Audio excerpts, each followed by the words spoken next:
இலங்கை அரசாங்கத்தின் உள்நாட்டு பொறிமுறையில் நம்பிக்கை இல்லை. எங்களது உண்மைக்கும் நீதிக்குமான போராட்டத்தை சர்வதேச பொறிமுறையை நோக்கி நகர்த்தியுள்ளதாக அம்பாறை மாவட்ட வலிந்து காணாமல் ஆக்கப்பட்டோர் சங்கத்தின் தலைவி தம்பிராசா செல்வராணி தெரிவித்துள்ளார். அனைவரையும் நாங்கள் அந்த சர்வதேச தூதுவர்களையும் சர்வதேச ஊடகவியலாளர்களையும் அனைத்து உறவுகளையும் அந்த மாநாட்டிற்கு வலு சேர்க்கும் முகமாக எங்களுடன் வருக என்று கூறிக்கொண்டோம். யாழ்ப்பாணம் தந்தை செல்வா அரங்கிலே அந்த ஏற்பாடு நடைபெறுகின்றது. இயக்கத்தோடு இக்கி இறந்த 600 காணாமலாக்கப்பட்ட உறவுகளில் இறந்திருக்கின்றார்கள்.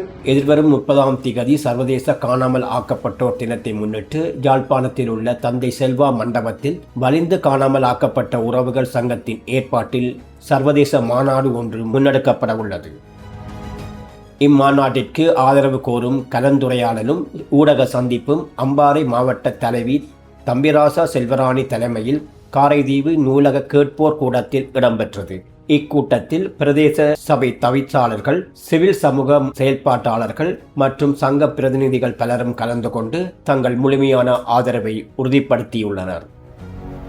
பல ஜனாதிபதிகளிடம் மாறி மாறி முறையிட்டும் எந்தவித தீர்வும் கிடைக்காத நிலையில் அரசாங்கம் எங்களை தங்களது உள்நாட்டு பொறிமுறைக்குள் தள்ள பல முயற்சிகளை செய்வதாகவும் அதில் தனக்கு எவ்வித நம்பிக்கையும் இல்லை எனவும் அவர் வன்மையாக குறிப்பிட்டுள்ளார். வடக்கு கிழக்கில் பிள்ளைகளை எதிர்பார்த்து காத்திருந்து இதுவரை 600க்கும் மேற்பட்ட தாய்மார்களை இழந்துள்ளதாக தெரிவித்த அவர், அந்த தாய்மார்களை கௌரவிக்கும் விதமாக நூல் வெளியீடு ஒன்றும் காணாமல் போனவர்களின் உறவுகள் பாவித்த பொருட்கள் அடங்கிய கண்காட்சியும் மாநாட்டின் போது இடம்பெற உள்ளதாக தெரிவித்தார்.